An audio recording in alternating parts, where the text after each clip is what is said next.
October 7th, 2023, a day etched in infamy.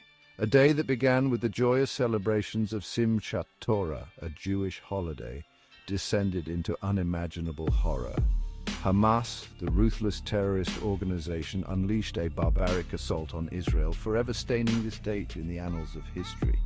It was a meticulously planned invasion, a cowardly attack aimed at the heart of a nation celebrating a sacred festival. Their weapons, explosives, rockets, and sheer hate. Their targets, innocent civilians, men, women, and children murdered in cold blood. The world watched in horror as the images of carnage unfolded, burning buildings, shattered lives, and a nation reeling in shock and grief. This was not a military operation, it was a massacre. To understand this act of barbarity, one must understand its perpetrators. Hamas, an acronym for the Islamic resistance movement, is not a liberation movement. It is a recognized terrorist organization by numerous countries, including the United States, the European Union, and Canada. Their ideology is rooted in a violently distorted interpretation of Islam, fueled by an insatiable hatred for Israel and a complete disregard for human life. Their ultimate goal, as stated in their charter, is the complete annihilation of Israel, replacing it with an Islamic state. This genocidal ambition forms the bedrock of their existence, guiding their every action and justifying their every atrocity. The world must recognize Hamas for what it truly is, a dangerous and fanatical enemy of peace. The true nature of Hamas is laid bare in their founding document, the Hamas Covenant. Published in 1988, this manifesto of hate explicitly calls for the destruction of Israel and the murder of Jews. It openly glorifies violence, rejects any possibility of peace, and incites hatred against Jews, citing fabricated religious texts. The Covenant serves as a chilling reminder of the extremist ideology that drives Hamas. It is a stark warning to the world, a testament to their non-negotiable commitment to violence and terror. Their twisted interpretation of faith serves as a recruitment tool, poisoning the minds of the vulnerable and perpetuating a cycle of hate. The roots of Hamas can be traced back to the late 1980s, emerging as an offshoot of the Egyptian Muslim Brotherhood.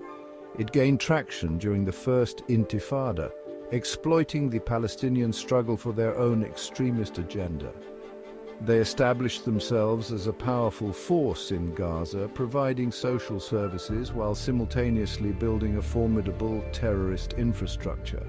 Their rise was aided by the flow of funds from various sources, including state sponsors of terrorism. Countries like Iran saw Hamas as a useful tool to advance their regional ambitions, providing them with financial, military, and logistical support. This support allowed Hamas to solidify its grip on Gaza, transforming the impoverished strip into a launching pad for terror.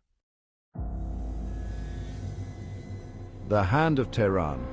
Iran's fingerprints are all over the recent atrocities committed by Hamas. The Iranian regime, a notorious sponsor of terrorism, has been a long-time benefactor of Hamas, providing them with weapons, training, and funding. Evidence suggests that Iran played a direct role in planning and supporting the October 7th attacks, supplying Hamas with advanced weaponry and providing logistical support. Iran's motives are clear: to destabilize the region, undermine Israel, and spread its extremist ideology. Their support for Hamas is a clear and present danger to the entire region, fueling a cycle of violence and jeopardizing any hope for peace. The international community must hold Iran accountable for its actions and sever the lifeline of support it provides to terrorist organizations like Hamas. Hezbollah, a terrorist proxy. Iran's nefarious influence extends beyond Hamas. Hezbollah, another Iranian-backed terrorist organization based in Lebanon, also poses a significant threat to Israel and the region. Hezbollah, meaning Party of God in Arabic, shares Hamas's goal of destroying Israel and has been responsible for countless terrorist attacks over the years. Hezbollah, with Iran's backing, has amassed a vast arsenal of rockets and missiles, many pointed directly at Israeli cities.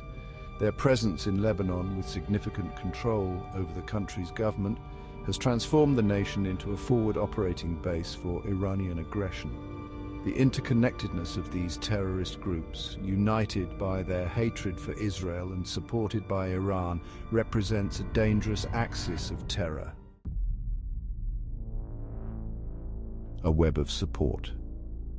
While Iran plays a leading role in arming and funding Hamas, other actors also contribute to the terrorist organization's sustenance.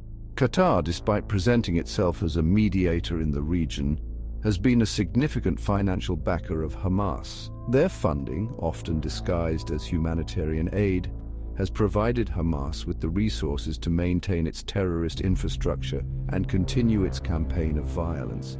This web of support, spanning from state sponsors of terrorism to supposedly neutral actors, enables Hamas to operate with impunity. The international community must exert pressure on all those who aid and abet Hamas, cutting off their sources of funding and holding them accountable for their complicity in terrorism. In the wake of the Hamas attacks, Israel has launched a series of retaliatory strikes against terrorist targets in Gaza. These strikes, while necessary to degrade Hamas's capabilities and protect Israeli citizens, are made infinitely more complex by Hamas's cynical use of human shields. Hamas deliberately embeds its fighters and weapons within civilian areas, using innocent Palestinians as human shields to deter Israeli attacks. This cowardly tactic, a war crime under international law, demonstrates their complete disregard for human life, both Israeli and Palestinian.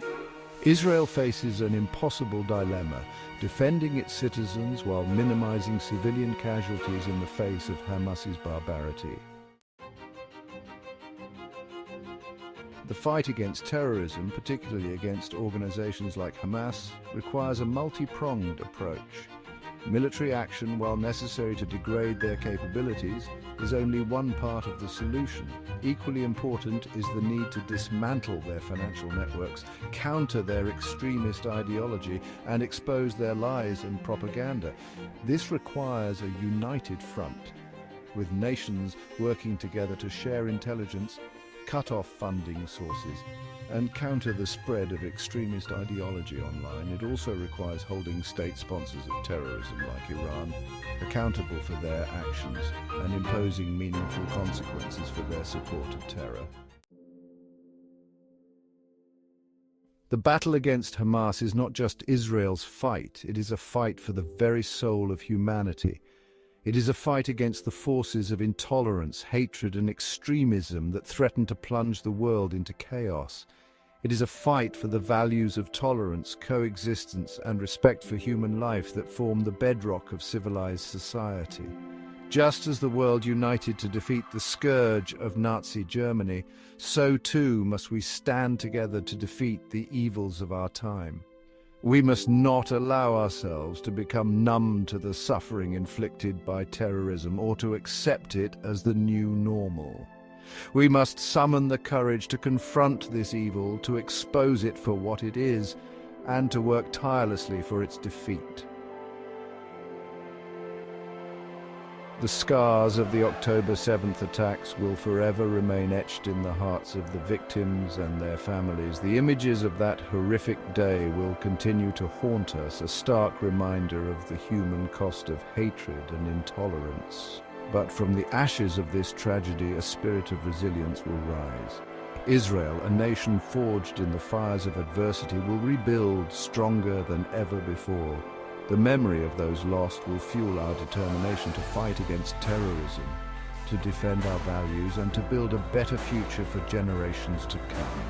We will never forget the victims, and we will never surrender to fear. We will stand strong, united against terror, and together we will prevail.